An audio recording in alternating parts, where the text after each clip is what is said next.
Hi, I'm Greg Lefebvre, and this is The Compulsive Storyteller, a series of short personal stories where we explore the idea that truth can be stranger than fiction. This week's episode, entitled Cops and Hookers, takes us to Dallas, Texas, where my crew and I are installing a series of large bronze history reliefs in the plaza in front of the new police headquarters. Meanwhile, back at our motel, there are some shady deals afoot.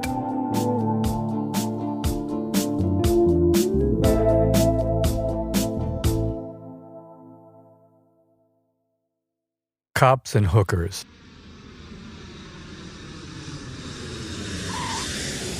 It's the spring of 2003, and my crew and I have arrived at the Super 6 Motel in Dallas. We've flown in from New York City to inset 6 of my bronze relief collages in the front plaza of the new police headquarters. The pressure is on immediately because we're behind schedule as soon as we get off the plane. The contractor for the plaza has lied to us about his part of the work being complete. When we learn what we have yet to do, we realize we're impossibly behind schedule to have the work completed by the grand opening unveiling ceremony. As we carry our suitcases and gear up the exterior stairs to our rooms on the second floor, I notice a pink cooked shrimp curled in the usual capital C shape on one of the steps. I point it out to my crew and say, "Not a good sign." Everyone looks down at it and laughs. Then we split up and walk to our adjoining rooms. As I enter mine, I notice a woman's fake eyelash on the floor, curled in the same C shape and about the same size as the shrimp. I can't help but call my guys back. I repeat, "Not a good sign," to the little circle of men as I point down to the eyelash. One of my guys responds, "I beg to differ. It could be a good sign, depending upon what she looks like." As they laugh again, a couple of attractive women appear in my open doorway. One is wearing tight satin hot pants and the other a very short skirt, and both wear a wide smile and a big show of their cleavage. "Hi, boys. Just wanted to let you know we're around if there's anything we can do for you." The guys all perk up, but I put an end to the exchange when I respond resolutely, "We're good, thanks." As they leave, one of them calls back over her shoulder, "Well, we're always around if you need us." As I settle in, there's another knock at my door, and standing there is yet another scantily clad woman offering her services. Then, when I meet the guys downstairs for drinks, they also report that they too have had multiple offers. Annoyed, I leave them at the bar while I head for the motel office to complain. No one is behind the front desk when I walk in, but there is a Dallas motorcycle cop lounging nearby in his full biker uniform, high black motorcycle boots, black shirt and jodhpurs, and his white motorcycle helmet sits on a coffee table beside him. "Can I help you?" he asks, which I find a little puzzling. I respond, "Do you know what's going on in this place?" "What do you mean?" he asks. "The whole motel is crawling with hookers." "Oh, really?" he says. I fail to realize that he's being facetious, and then he continues, "I think you'll survive." I shake my head no and say, "I'm here for a couple weeks with a crew of guys to finish an installation that's way behind schedule, and frankly, we don't need all the distraction. My guys are all gaga now over the girls." Then he asks, "What are you boys in town for?" When I respond, "We're here to install a sculpture in front of the new police headquarters," the clouds suddenly part and his whole manner instantly changes. He jumps up and disappears through the office door behind the front desk.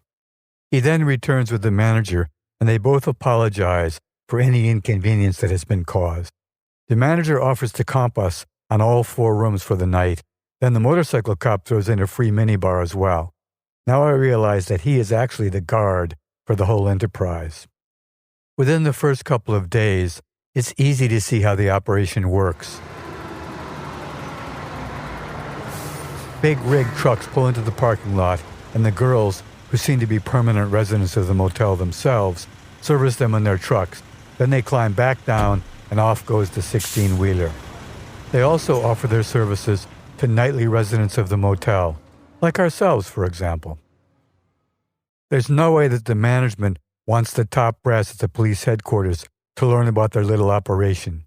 All I have to do is to mention that we're working with the Assistant Chief of Police a couple more times, and our rooms and minibar are all comped for our entire stay.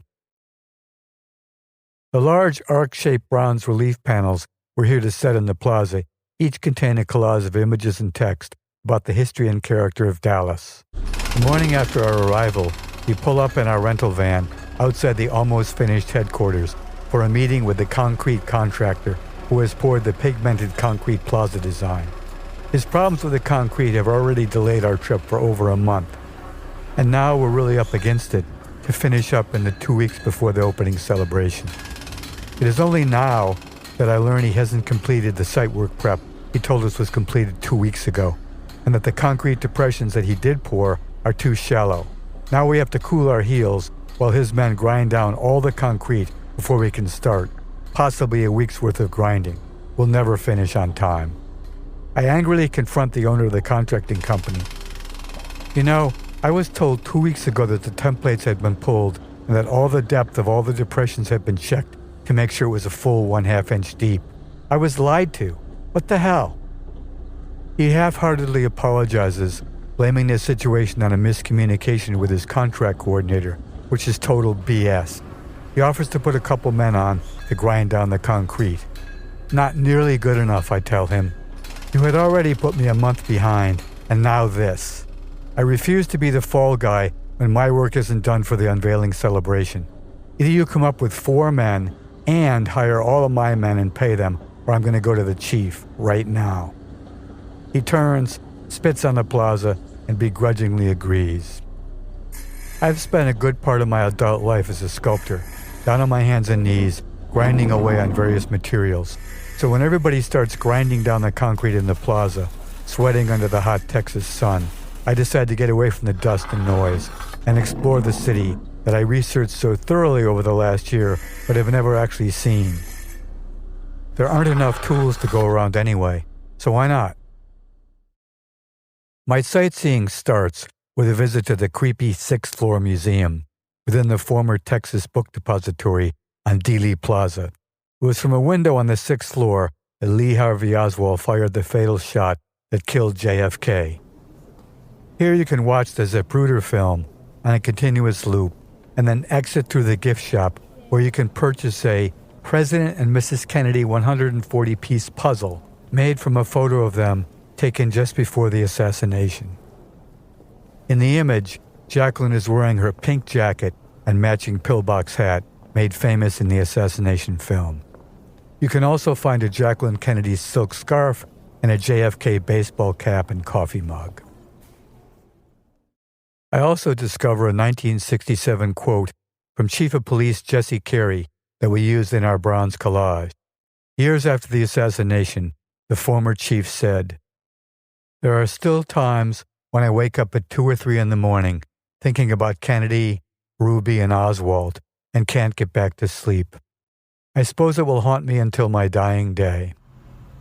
From here, I head over to the Museum of Dallas County History and Culture, housed in a massive and magnificent sienna brick building with 8 turrets.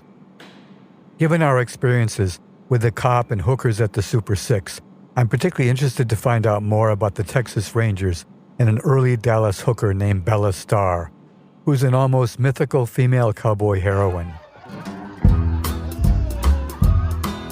You say that you don't love me anymore, but I learned that she started out in early Dallas as both a saloon singer and a hooker, and then became a professional gambler.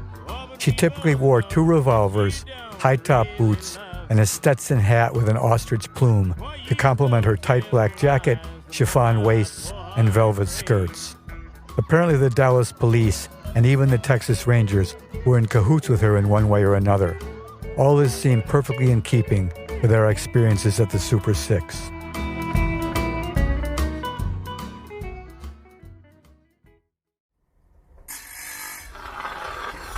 It takes 3 days to grind down all the concrete, and then we begin the installation.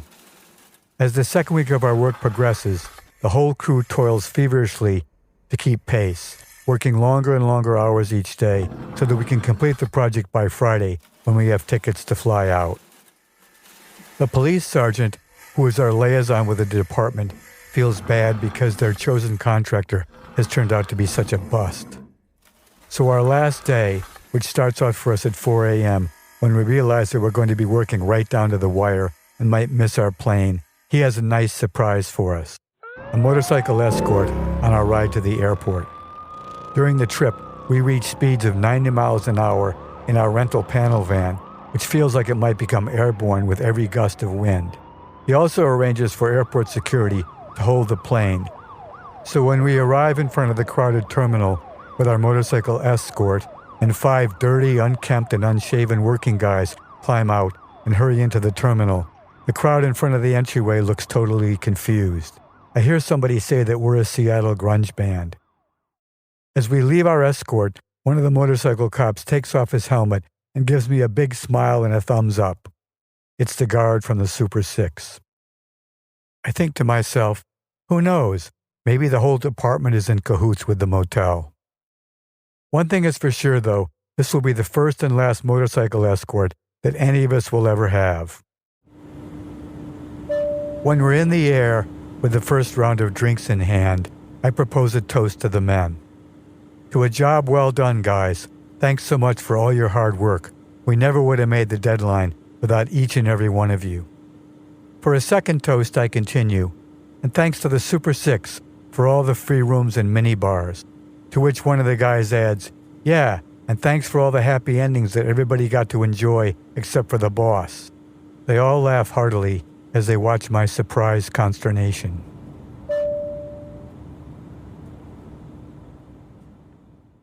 As I settle in for the flight, I'm feeling pleasantly drunk and a little pensive. I think that it's so easy to see things in black and white, but the world is largely made up of different shades of gray.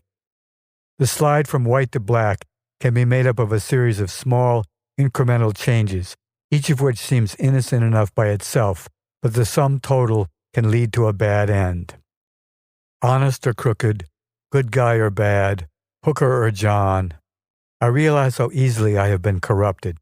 It just took some free room and board, and I was more than willing to look the other way. I decide I'm going to have to rethink how quickly I judge things in this complicated world, and maybe at the same time, I should reevaluate how strongly I hold on to my core values. Then I drift off to sleep and dream of Bella Starr. Telling lies, oh, and breaking my heart in two. When will you realize it ain't so hard to stay true? Why you crying every time you say you love me? In a game of love, you gotta cheat to win.